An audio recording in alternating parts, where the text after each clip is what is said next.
जश्न है भारत, रग रग में है जीत की आदत, ऐसा हुनर दुश्मन भी सलामी दे। तू सूरज हम तेरे उजाले, तुझसे जुदा नहीं होने वाले, आखिर तक हम सफर तिरंगे के। पब्लिक स्कूल के 10th और 12th के बच्चों के सम्मान समारोह में उपस्थित चेयरमैन डॉक्टर मुरारीलाल अग्रवाल जी, बलदेव, श्री चंद्र प्रकाश सिकरवार जी, चीफ ब्यूरो अमर उजाला और बीटीवीपी के समन्वयक, डॉक्टर अनीता रानी सिकरवार जी, डॉक्टर अशोक सिकरवार जी, सभी proud parents, hard working teachers और जैसा कि दिख रहा है मेहनत का रंग लाए हुए बच्चे, आज के इस सम्मान समारोह में मैं आप सभी को बधाई देता हूं। एक गौरवशाली वर्ष का समापन हुआ है। आप लोगों के द्वारा जो अचीवमेंट्स की गई हैं उसके लिए बधाई सर्वप्रथम। और मैं धन्यवाद देना चाहूँगा डॉक्टर साहब का, जिन्होंने मुझे इस सम्मान समारोह में एज अ चीफ गेस्ट बुलाकर मुझे जो सम्मान दिया है उसके लिए आपका धन्यवाद। बहुत ही जिम्मेदारी वाला काम दिया है डॉक्टर साहब ने मुझे। बड़ा आसान होता है सरकार की पॉलिसीज पे बोलना, लोगों को मोटिवेट करना, और किसी ने कोई काम नहीं किया तो उसको बताना।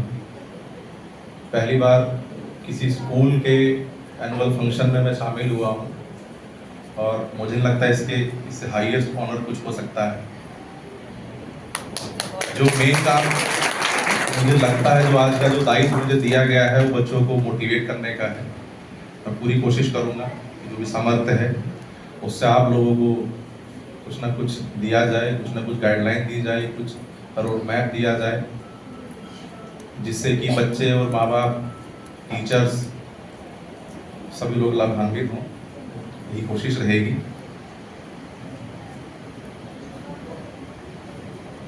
जैसे कि डॉक्टर साहब ने बताया, जो हम्बल बिगिनिंग्स रही है मेरी, और थोड़ा बहुत सोशल मीडिया पे भी है, हालांकि मैं सोशल मीडिया पे हूँ साथ में, जो आप लोगों के लिए, क्योंकि जैसे मैडम ने कहा अभी तो लाइफ शुरू हुई है, 3-4 लाइफ अभी शुरू हुई है। नंबर 1, लड़कियां किसी से कम नहीं। नंबर 2, ठीक है, तो सबसे पहले हम्बल बिगिनिंग्स। मैं सहारनपुर का रहने वाला हूं और आप ही की तरह जैसे बलदेव ब्लॉक है, ऐसी सहारनपुर में देवबंद ब्लॉक है, उसमें गांव पड़ता है कोरवा। वहाँ के हमारे पिताजी रहा करते थे और पिताजी ने ये निश्चय किया कि अगर ये गांव में रहेगा ये लड़का, ये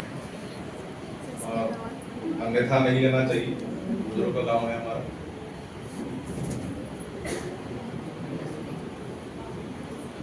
तो उन्होंने लोगों से पूछना स्टार्ट किया क्या कराना चाहिए। किसी ने कह दिया कि लड़के को साइंस साइड दिलवा दो, ज़्यादा बढ़िया रहेगा। मैंने साइंस साइड ले ली। After the 12th 10th class में, जैसे कि आप लोग सीबीएसई बोर्ड में हैं, उस समय सीबीएसई बोर्ड इतना प्रचलन में नहीं था। 2003 की बातें हैं, उसमें यूपी बोर्ड था। यूपी बोर्ड में मैं डिस्ट्रिक्ट का 2nd टॉपर था और उस समय कंप्यूटर से रिजल्ट देखना फर्स्ट टाइम चालू हुआ था, वरना उससे पहले अखबार चला करते थे, अखबार में देखते थे। फिर 12th क्लास में एक गुरु मिल गए, एक मेंटर मिल गए, हमारे मैथ्स के टीचर थे।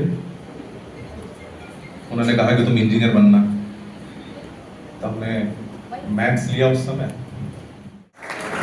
मैं यूपी बोर्ड की बात बता रहा हूँ। अब भार पड़ेगा पिताजी के ऊपर। हर आदमी उनको अलग सलाह दे, क्या करा जाए। तो हमसे पूछा कि क्या करोगे, हमने कहा जो सब करते हैं वो कर लेंगे, बीएससी कर लेंगे। वहीं पे हमारे एक मित्र थे, मेरा एक दोस्त रहा अरुण त्यागी, वो इंजीनियरिंग का फॉर्म लेके आया यूपी, उस समय यूपी SSC हुआ करता था, स्टेट एंट्रेंस एग्जामिनेशन के लिए, और मेरा भी फॉर्म ले आया। उसी साल मेरा इंजीनियरिंग में दाखिला हुआ, और क्योंकि मैं हिंदी मीडियम से था वो दिक्कतें आई। इंग्लिश मीडियम में सारी पढ़ाई होती थी। उस एक साल परसेंटेज बड़ी डाउन रही, 60 के आसपास रही। लेकिन फिर वही कहता हूं आप लोगों से कि गुरु ढूंढने चाहिए, आपको गुरु ढूंढने चाहिए। आपको एक, उसी दौरान मुझे कॉलेज के सीनियर थे फाइनल ईयर के, उन्होंने कहा था कि आंख नाक कान हमेशा खुले रखा करो। आपके काम की चीज आपके आसपास ही होती है, बस उसको देखने की जरूरत है, पहचानने की जरूरत है। तो मेरा एक मित्र बना जो कि इंग्लिश में बहुत अच्छा था, उसने इंग्लिश सिखाई, और फाइनल ईयर आते आते मेरा एग्रीगेट 84% हो गया।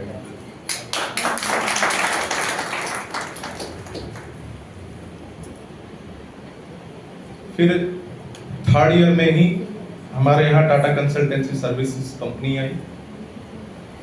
मैं IT इंजीनियरिंग से बीटेक हूँ।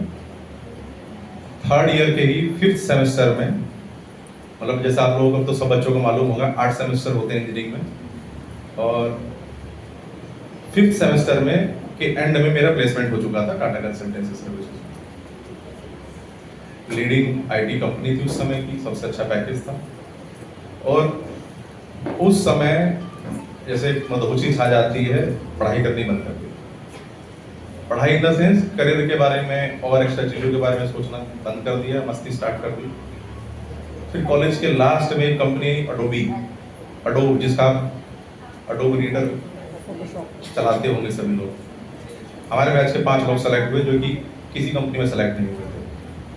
तो वहाँ हमें लाइफ का पहला लेसन मिला, एक कामयाबी मिलने से आपको शिथिल नहीं होना चाहिए। You should be hungry, you should always be hungry for the success. उससे नुकसान क्या हुआ, एक तो जो इज्जत बनेगी थी टॉपर की, वो इज्जत गई पहली चीज, और वो लोग सेलेक्ट हुए जो कि लगातार लगे हुए थे। अच्छा पैकेज भी था, नो डाउट। घर के पास नौकरी मिली उन्हें नोएडा में। तो पहली सीख क्या रही, एक बार आपके अच्छे परसेंटेज आ गए, जरूरी नहीं आपके अच्छे परसेंट आ ही जाए अगर आपने मेहनत नहीं करी। तो ये हमारे सब बच्चों पर लागू होती है। दूसरा लेसन क्या मिलता है, हमारे साथ एक लड़का था जिसका एग्रीगेट था 69%, सबसे लोएस्ट था। वो लड़का हमारे बैच का IAS बना। विनीत तोमर मेरा दोस्त है, मेरा क्लासमेट था, नजीबाबाद से था। उसने अपने टारगेट बहुत पहले ही ढूंढ लिए थे। इसलिए अगर किसी के कम परसेंटेज है तो उसका मतलब ये नहीं कि लाइफ के दरवाजे बंद हो गए। जैसे मैडम ने मंत्र दिया, लाइफ अभी स्टार्ट हुई है, तो लाइफ तो हमेशा स्टार्ट ही होती है। जब आप जाग जाओ तब लाइफ स्टार्ट है। जिस दिन आपने ठान लिया कि आज बस जो पिछला था वो यहीं तक रह गया, अब कल से मैं ये करना स्टार्ट करूंगा, तो कल से आप वो चीज बिल्कुल 100% सक्सेस हो ही जाएंगे। क्या चाहिए, जुनून। साल 2009 में हमने TCS ज्वाइन करी बड़े उत्साह में। अब दिक्कत क्या थी, बैकग्राउंड से दिक्कत ये थी कि जिसने जो कहा ये अच्छा है वो हमने मान लिया। जब प्राइवेट कंपनी में गए, बड़ा अच्छा करने लगे वहाँ, और फॉरेन भी काम करके आए कनाडा में। तो किसी ने कहा कि सरकारी नौकरी अच्छी है, तो हम सरकारी नौकरी के लिए लग गए। सरकारी नौकरी लगी मौसम विभाग में साइंटिस्ट की, 11 महीने साइंटिस्ट रहे। वहां जाके ये लगा कि यार बड़ा बोरिंग काम है, कुछ और करते हैं, PSU अच्छा होता है। फिर उस साल हिंदुस्तान पेट्रोलियम में वैकेंसी निकली एक्सपीरियंस बेस्ड, और 3 लोग सेलेक्ट हुए थे जिसमें से एक मैं था। और वहां जाके ये लगा कि यार घर वाले भी जरूरी है।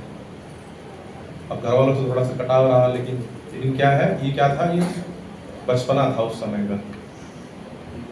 हम लोग फिर से लग गए तैयारी में। फिर किसी ने, हमारा दोस्त था जो मैंने बताया विनीत तोमर, वो IAS बन चुका था, आप भी बनेगी।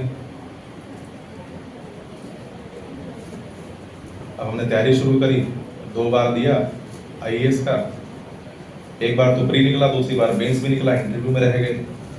फिर विनीत भाई साहब से बात हुई, विनीत ने कहा यार IAS में अगर कहीं बाहर का कार्डर मिल गया तो यार बड़ा दुखी हूँ, मुझे आगे भाषा ही समझ में नहीं आती, मैं घर पे ही नहीं हूँ, क्या करूँ। तो उस समय फिर एक और दोस्त मिले, उन्होंने कहा यार यूपी PCS की तैयारी करो, यूपी में रहोगे हमेशा। तो यूपी PCS में साल 2017 में मैं नायब तहसीलदार सेलेक्ट हुआ था। लगभग 2 नंबर से मैं DSP से रहा, और 19 में दे नहीं पाया था, 20 में फिर SDM सेलेक्ट हुआ।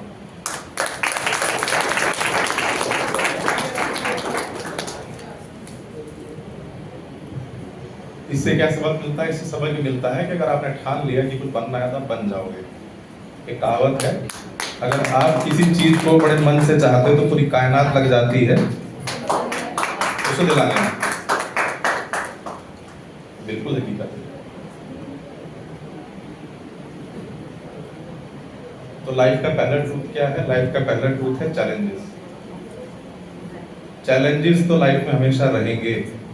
आपको ये मान के चलना है कि कोई भी राह आसान नहीं है। जिस आदमी ने जो चीज अचीव कर ली है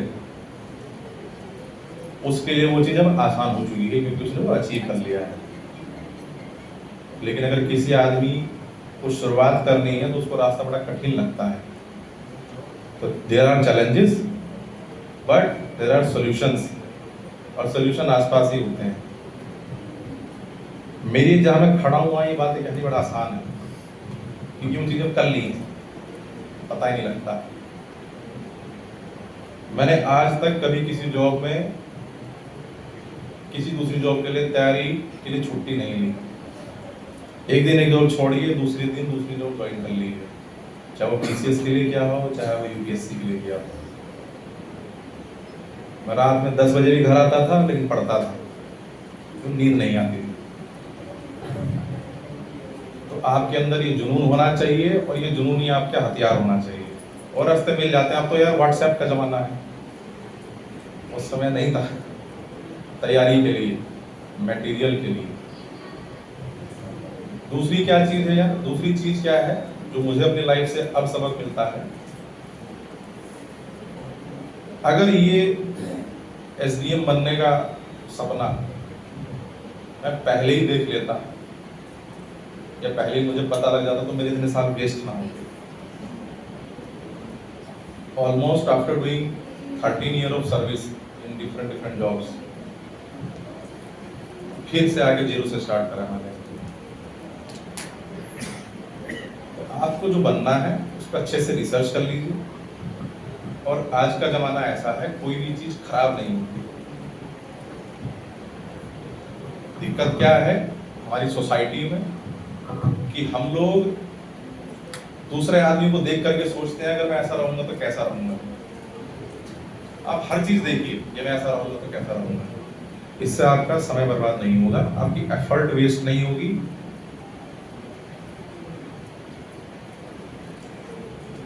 अच्छा, 2 पॉइंट बोले थे ना मैंने।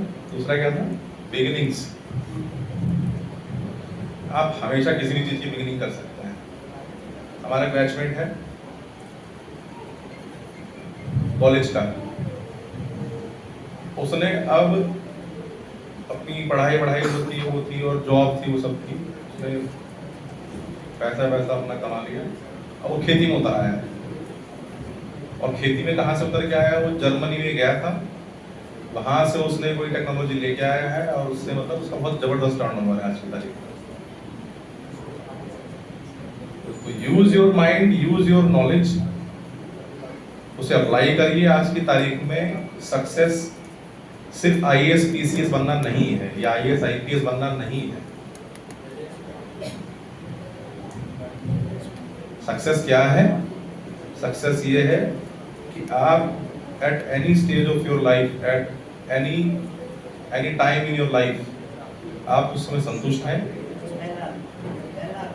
आप अपने बच्चों को सही शिक्षा,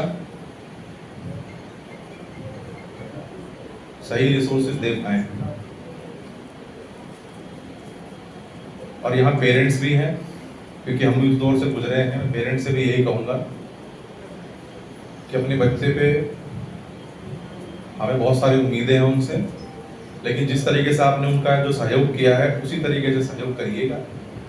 कई बार बहुत सारी न्यूज़ आती हैं कि हम अपने जो हमारे अरमान है वो बच्चे पे इस तरीके से कोशिश करते हैं कि वो पहले पूरे हों। मैं बिलीव करिए, मैं लगभग 7-8 कंट्रीज में घूम चुका हूँ और 6 नौकरी कर चुका हूँ। आज की तारीख में आप कहीं पे भी सफलता प्राप्त कर सकते हैं, कहीं पे भी आप संतुष्ट भी हो सकते हैं। जरूरी नहीं है मेरे हिसाब से जो सक्सेस है वो दूसरे के हिसाब से भी। और बच्चों से मेरा ये कहना है कि पढ़ाई के साथ साथ में खेल कूद ये जरूर जारी रखिएगा, वरना हेल्थ खराब होगी।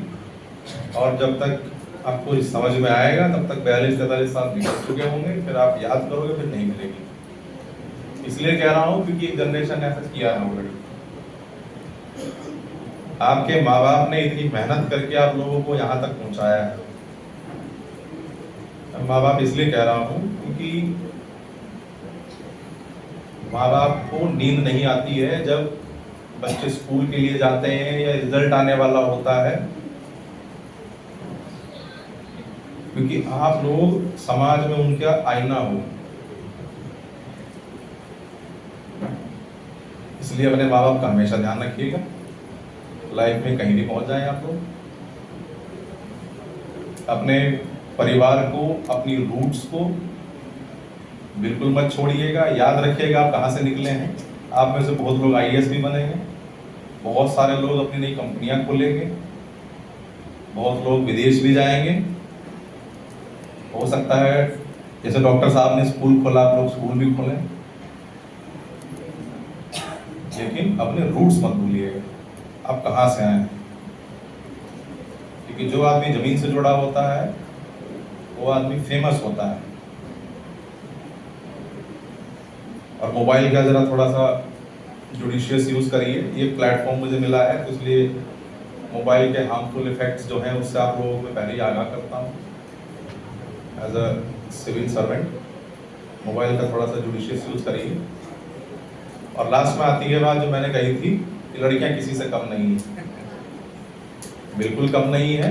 और जैसे कि मैंने बताया मेरा इतना बड़ा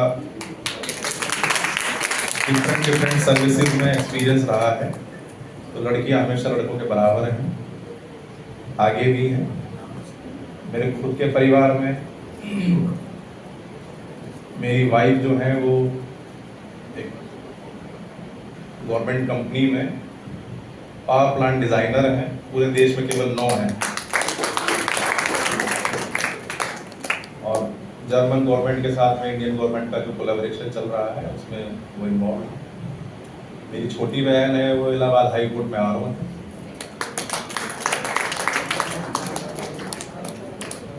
तो इसलिए कह रहा हूँ कि कोई किसी से कम नहीं है आज की तारीख में। और लड़का लड़की पता नहीं क्यों लोग देखते हैं, तो नहीं देखते हैं। और मैडम यहाँ की प्रिंसिपल हैं, स्वयं एक महिला है, इसलिए ज़्यादा कुछ कहने की जरूरत नहीं। अभी एक सफल संस्था का संचालन कर रही है मैडम, आप देश का भविष्य बना रही है। और बड़े नेक यहाँ के डायरेक्टर साहब के आदर्श हैं, बड़े अच्छा इनका विजन है। और मुझे बड़ी खुशी हुई यहाँ आके इस कार्यक्रम का, इस धारा का एक हिस्सा बनने का। इसके लिए मैं आप सभी का धन्यवाद देता हूँ। और बहुत सारी बातें मुझे लगा कि इधर की उधर होगी, उधर की उधर हो गई, क्योंकि फर्स्ट टाइम बच्चों को गाइड करने का जो जिम्मेदारी मिली है। और किसी को कभी भी कोई बात गाइडेंस लेना हो या बात करनी हो या कोई विचार हो मन में तो बात कर सकते हैं एनी टाइम। धन्यवाद डॉक्टर साहब, आपने फिर से मौका दिया।